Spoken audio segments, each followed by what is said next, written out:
Hello and welcome everyone. तो आज की इस वीडियो में मैं आप सभी के लिए लेके आ चुका हूँ आपके क्लास 11th के इंग्लिश कोर्स सब्जेक्ट का प्रैक्टिस पेपर, जो कि आपके कल के एग्ज़ाम पॉइंट ऑफ व्यू से बहुत ही ज़्यादा इंपॉर्टेंट है, क्योंकि ये प्रैक्टिस पेपर खुद डायरेक्टोरेट ऑफ एजुकेशन ने डिज़ाइन किया है, जो कि आपके मिड टर्म के एग्ज़ाम्स के पेपर्स को डिज़ाइन कर रहा है।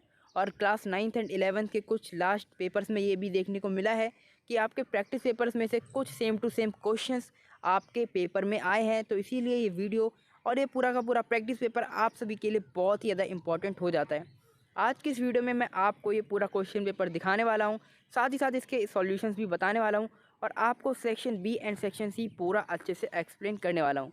तो चलिए गाइस, वीडियो को स्टार्ट करते हैं। और आपका ये पेपर एज़ यूजुअल 40 मार्क्स का होगा, जहाँ पे आपको 90 मार्क्स 90 मिनट्स मिलने वाले हैं अपने पेपर को सॉल्व करने के लिए। यहाँ पे आपको 3 सेक्शंस दिए गए हैं। Section A reading, section B writing skills and grammar part, section C literature. और आपको पूरे क्वेश्चन पेपर में 60 क्वेश्चंस दिए जाएंगे, जहाँ पे आपको 50 क्वेश्चंस को अटैम्प्ट करना है और हर एक करेक्ट आंसर की जो मार्किंग है वो है 0.7 मार्क्स। और यहाँ पे कोई भी नेगेटिव मार्किंग नहीं है। और पेपर पे जो आप आंसर्स देंगे तो आप उस बात का ध्यान रखिएगा कि आपको किस सेक्शन में कितने आंसर्स देने हैं, क्योंकि यहाँ पे आपको सेक्शन ए में 17 में से 13 क्वेश्चन के आंसर देने हैं, राइटिंग स्किल्स में 12 में से 10 क्वेश्चन के आंसर देने हैं, ग्रामर पार्ट में 6 में से 5 क्वेश्चन के आंसर देने हैं और लिटरेचर पार्ट में 25 में से 22 क्वेश्चन के आंसर्स देने हैं। तो यहाँ पे हमारा सेक्शन ए रीडिंग वाला सेक्शन जो है वो स्टार्ट हो रहा है। आप इस पूरे पैसेज को पढ़ लीजिएगा और इसके जो क्वेश्चंस हैं उनके सॉल्यूशंस मैंने आपको बता रखे हैं। आप चाहें तो ये पूरा क्वेश्चन जो आपका ये सेक्शन है, पूरा पैसेज है, वीडियो को पॉज करके पढ़ सकते हैं, आपको ये पूरा समझ में आ जाएगा। मैं आपको ये पूरा धीरे धीरे दिखा दे रहा हूँ, जिससे कि आपको ये अच्छे से पढ़ पाएँ आप सभी लोग और आपको ये अच्छे से समझ में आ जाए। इसके बाद आपको यहाँ पे क्वेश्चंस दिए गए हैं, जहाँ पे इनके आंसर्स मैंने ग्रीन कलर से हाईलाइट कर रखे हैं, जिससे कि आपको कोई भी कन्फ्यूज़न ना हो किसी भी क्वेश्चन के आंसर में। और इसके बाद जो आपका राइटिंग वाला पार्ट, ग्रामर वाला पार्ट और जो आपका लिटरेचर वाला पार्ट है, वो मैं आपको पूरा अच्छे से एक्सप्लेन करने वाला हूँ, क्योंकि उन सब का जो वेटेज है वो काफ़ी ज़्यादा है। और साथ ही साथ जो पैसेज वाला जो पोर्शन होता है वो काफ़ी ज़्यादा ईजी होता है। आप ईज़िली पैसेज को पढ़ के सभी क्वेश्चन के आंसर्स को दे सकते हैं।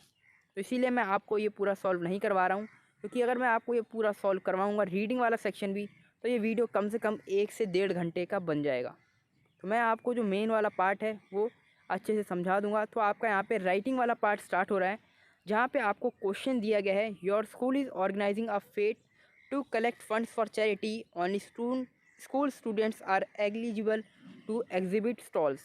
एज हेड बॉय और head girl of Saint Thomas school you have to draft a notice giving details. तो आपको आपके टीचर्स ने ये बताया होगा कि आपको नोटिस राइटिंग कैसे करनी है। तो यहाँ पे आपको दे रखा है कि आपका स्कूल एक फेट यानी कि त्यौहार ऑर्गेनाइज़ कर रहा है, जिससे कि कुछ फंड चैरिटी के लिए कलेक्ट हो सके।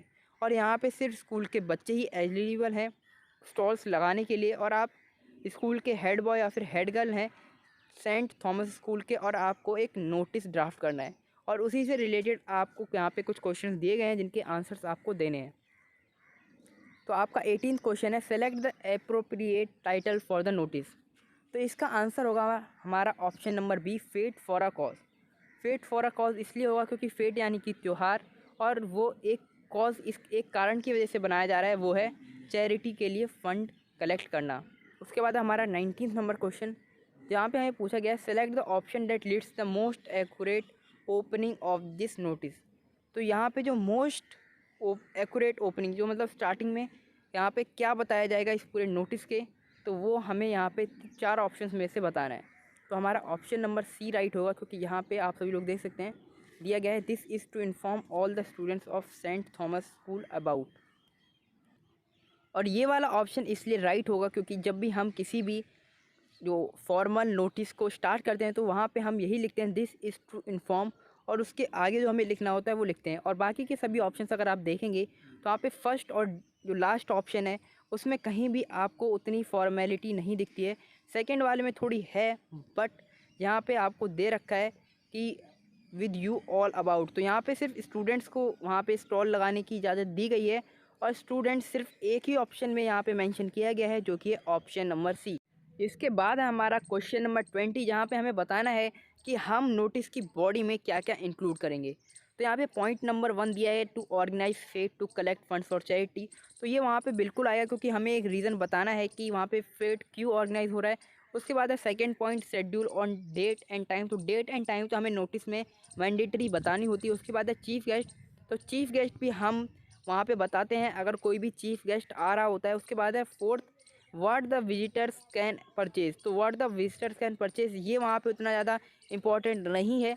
उसके बाद है fifth number point why the chief guest is invited. तो हम यहाँ पे वो भी नहीं बताएंगे कि उन्हें क्यों इन्वाइट किया गया है, क्योंकि वहाँ पे चीफ गेस्ट को सिर्फ वहाँ मतलब जो फेट हो रहा है उसको मतलब देखने के लिए इन्वाइट किया जाता है।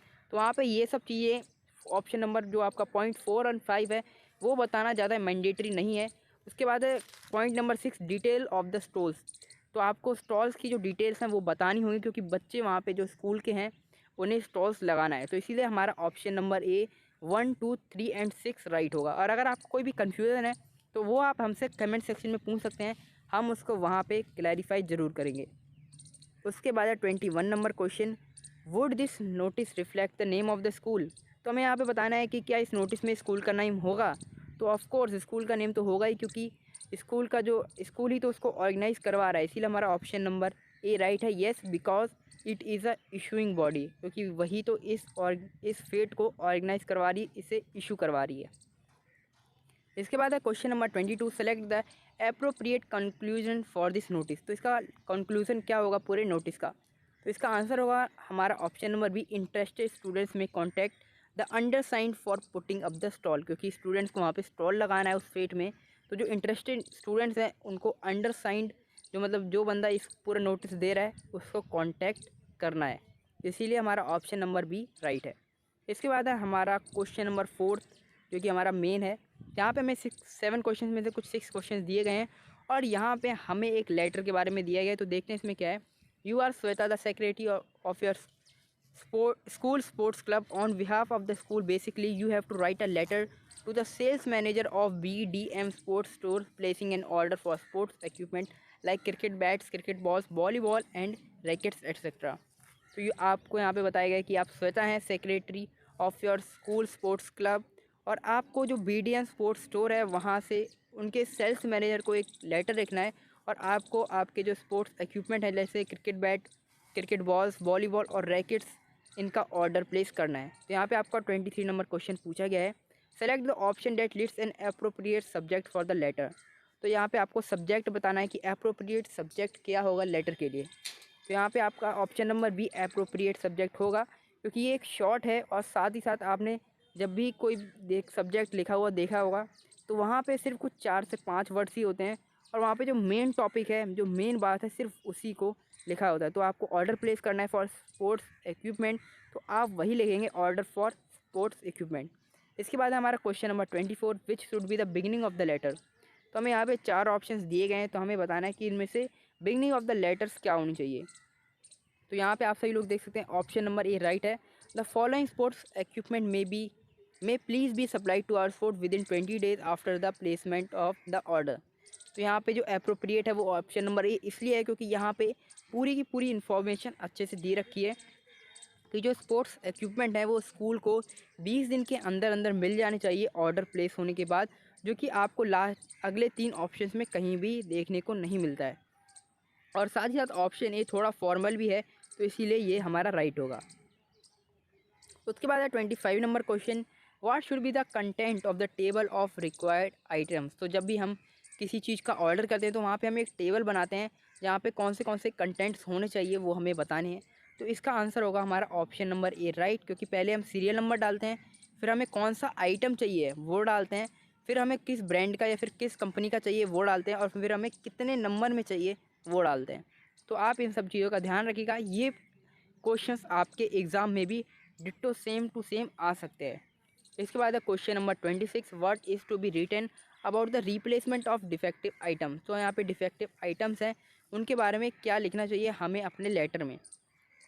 तो इसका आंसर होगा हमारा option number B please ensure that no defective or substandard equipment have supplied in case of any item found detective it should be replaced randomly free of cost and with no conditions. तो ये वाला answer इसीलिए right होगा क्योंकि हमें पहले वहाँ पे बताना होता है कि कोई भी डिफेक्टिव इक्विपमेंट ना आए, और अगर वो आता है तो बिना किसी कंडीशन के वो फ्री ऑफ कॉस्ट वापस हो जाना चाहिए।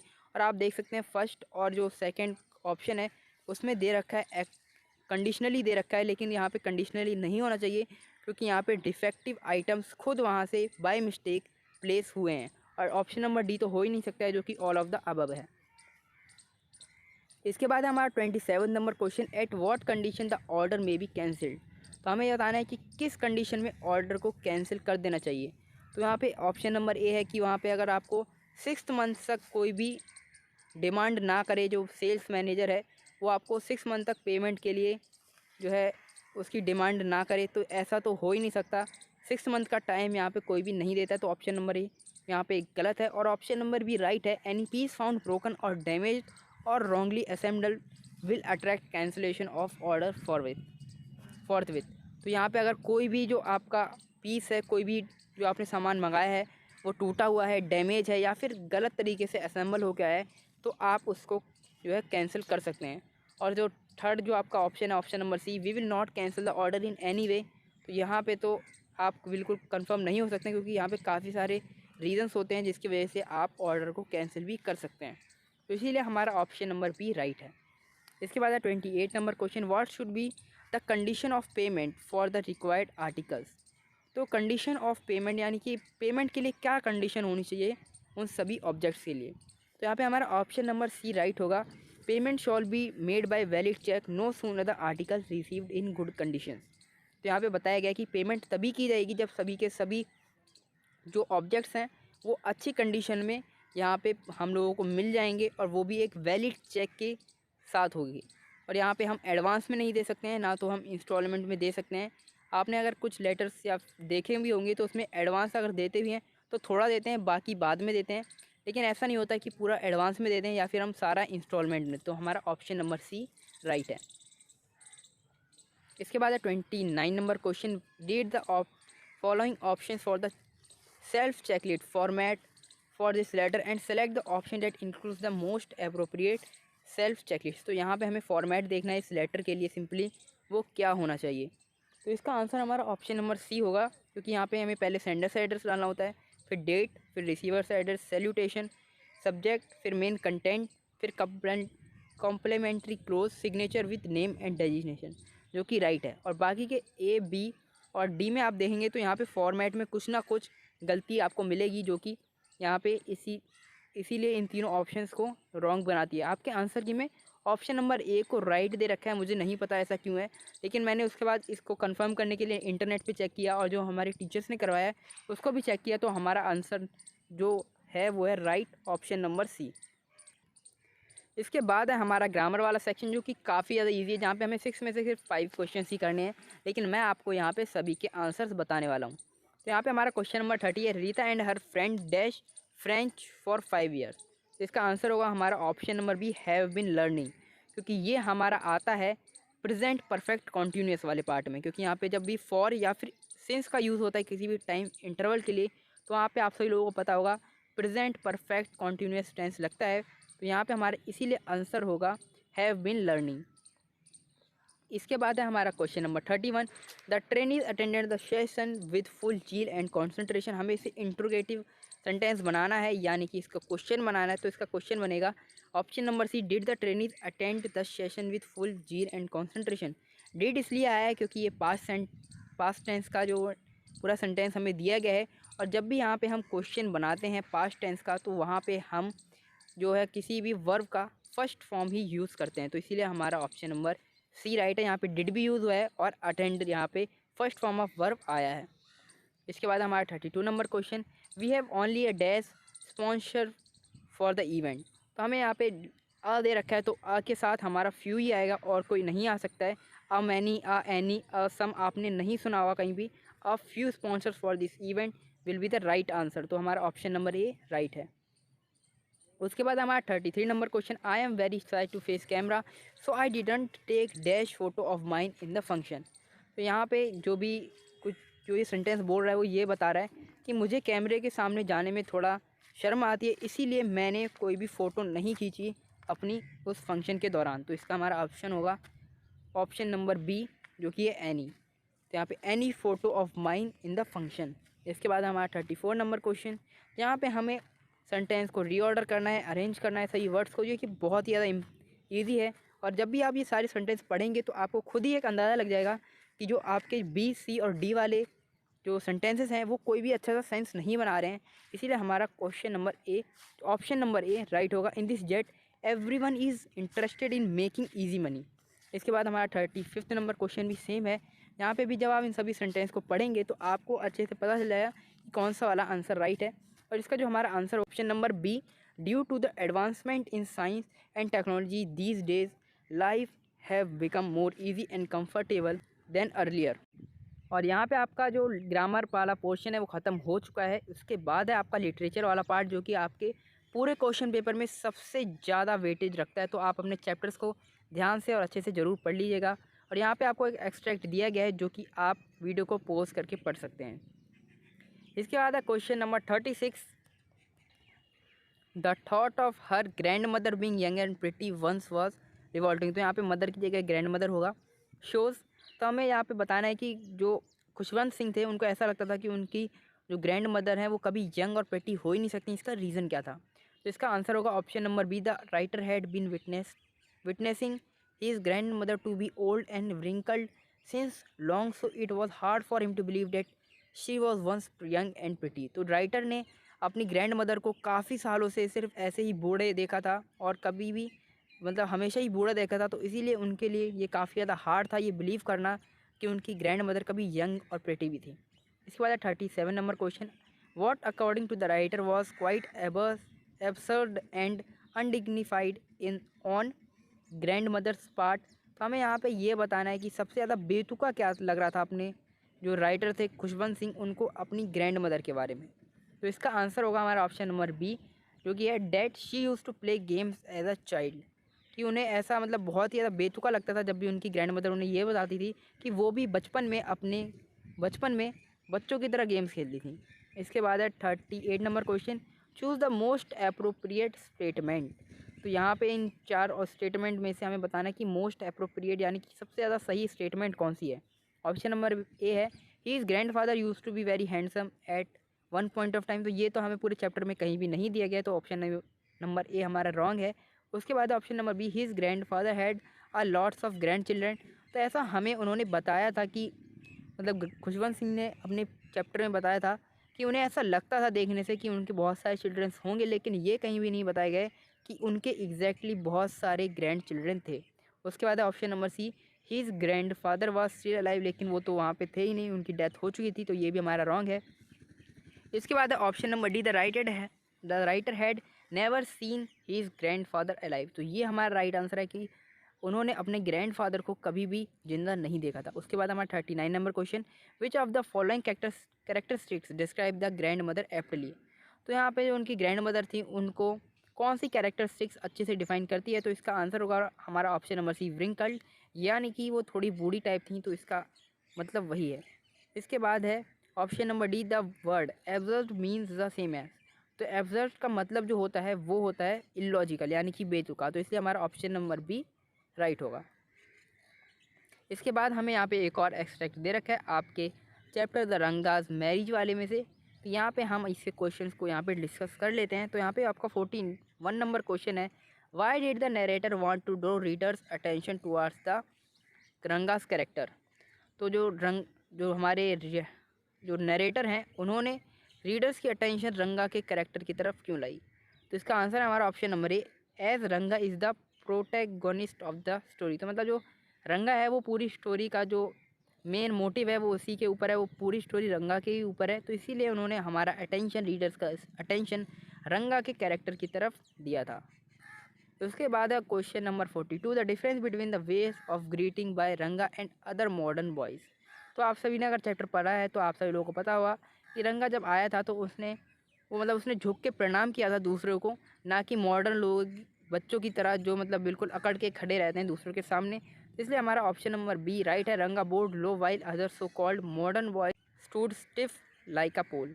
इसके बाद 43 नंबर क्वेश्चन, विच ट्रेट और traits of Ranga character is are mentioned here. तो आपको ऊपर जो पैसेज दिया गया है तो उसमें हमें बताना है कि कौन से कैरेक्टरिस्टिक्स मेंशन किए गए हैं वहाँ पे। ऑप्शन नंबर बी है, ये है when to talk to someone. तो ये यहाँ पे राइट है क्योंकि वहाँ पे उन्होंने सही टाइम पे रंगा ने दूसरों से बात की है। उसके बाद option number B, the way he used to offer namaskar to others. तो ये भी बताया गया है कि वो दूसरों को नमस्कार कैसे झुक के करता था। उसके बाद option number C, keeping himself rooted to his traditions. तो यहाँ पे वो भी दिखाया गया है कि वो अपने जो आदर्श हैं उनके साथ जुड़ा रहा है, क्योंकि वहाँ पे उन्होंने जो नरेटर हैं हमारी स्टोरी के, उनके पैर भी छुए हैं। तो यहाँ पे इसलिए option number D, all of the above will be the right answer. इसके बाद है 44 number question, which figure of speech is used in jerking his body as if it is was either a band और walking stick. तो इसका answer होगा हमारा option number B, simile, क्योंकि यहाँ पे एज यूज़ हो रखा है और आपको पता होगा एज और लाइक जहाँ भी यूज़ होता है वहाँ पे हमारा simile figure of speech use होता है। उसके बाद है 45 number question, the word pleasantries is referred as. तो प्लेजेंट्रीज का मतलब क्या है वो मैं आपको एक बार पैसेज में दिखा देता हूँ। तो आपने यहाँ पे देखा कि आप सभी को दिख रहा है, after exchanging of few pleasantries, मतलब थोड़ी सी गुफ्तगू यानी कि थोड़ी सी बातचीत करने के बाद मैं चला गया। तो इसका मतलब है यहाँ पे चैट्स, ऑप्शन नंबर ए। इसके बाद फिर से हमें एक एक्सट्रैक्ट दिया गया है आपकी पोएम में से, जो कि आप सभी लोग देख सकते हैं, आप फोटोग्राफ पोएम से ली गई है। तो यहाँ पे हमें क्वेश्चन नंबर 46 में पूछा गया है, व्हाट डज 3 रेफर टू। तो पोएम में 3 किसके बारे में कहा गया है। तो इसका आंसर होगा option number B, the 3 are Betty, Dolly and the mother of poet. इसके बाद 47 number question, when and where was the photograph taken. तो आप सभी लोगों को पता होगा कि फ़ोटोग्राफ कहाँ ली गई थी, वो सी ब्रिज पे ली गई थी और किसके द्वारा ली गई थी, उनके अंकल के द्वारा। तो यहाँ पे हमारा ऑप्शन नंबर डी राइट होगा, the photograph was taken on the sea beach by uncle when they went for outing. उसके बाद हमारा question number 48, whom they were smiling at. तो वो किसकी तरफ स्माइल कर रहे थे, अपने अंकल की तरफ। तो option number B uncle right है। इसके बाद 49 number question, what the word transient mean. तो ट्रांजेंशियंट का मतलब क्या होता है। ट्रांजेंशियंट का मतलब होता है जो कुछ ही देर के लिए कोई भी चीज़ होती है फिर वो ख़त्म हो जाती है, जैसे कि हमारी ह्यूमन लाइफ है। तो हम option number C, lasting only for a short time will be the right answer. इसके बाद question number 50, bring out the comparison between the sea and the field. तो हमें यहाँ पे सी और फील्ड के बारे में या कुछ डिफरेंसेस बताने हैं, जो कि हमें 4 ऑप्शन में यहाँ पे दिए गए हैं। और अगर आपने चैप्टर पढ़ा है तो वहाँ पे हमें एक जो कंपैरिजन था वो दिखाया गया था कि the sea is unchanging while the human feed being washed by the sea waves are changing fast. तो ऑप्शन नंबर बी राइट है, क्योंकि सी अनचेंज है, वो बदलती नहीं है टाइम के साथ या फिर बहुत ही ज़्यादा कम बदलती है, लेकिन जो ह्यूमन फीट है जो कि सी उन्हें वॉश करती है वेव्स के साथ, वो ट्रांजेंशियंट हैं, वो विद द टाइम जल्दी ही ख़त्म हो जाते हैं। तो उसके बाद हमारा 51 नंबर क्वेश्चन जो कि है, what do the books of Confucius and Zhuangzi teach. तो हमने ये पढ़ रखा है the landscape of the soul chapter में कि उस कन्फ्यूजियस एंड जुआंगी की जो बुक्स थी वो डाइसिपल्स को राइट डायरेक्शन में टीच करने के लिए होती थी। तो हमारा इसीलिए आंसर ऑप्शन नंबर ए होगा, to guide disciple in the right direction. इसके बाद है हमारा 52 number question, what was the name of the ship of the author. तो ये क्वेश्चन आया है हमारी चैप्टर से, we are not afraid to die if we all are together. तो इसका आंसर होगा हमारा option number B, wave walker. उसके बाद है हमारा question number 53, who discovered Tut's tomb and van. इसका आंसर होगा option number B, Howard Carter in 1992 ने। तो हॉवर्ड कार्टर ने इन 1992 में टूट्स के टॉम को फाइंड किया था। इसके बाद है हमारा 54 number question, what two forms of art did the author contrast in this chapter. तो ये क्वेश्चन आया है हमारा the landscape of the school chapter से, जहाँ पे ऑथर ने 2 अलग अलग टाइप की आर्ट्स को कंपेयर किया है, उनके बारे में बताया है।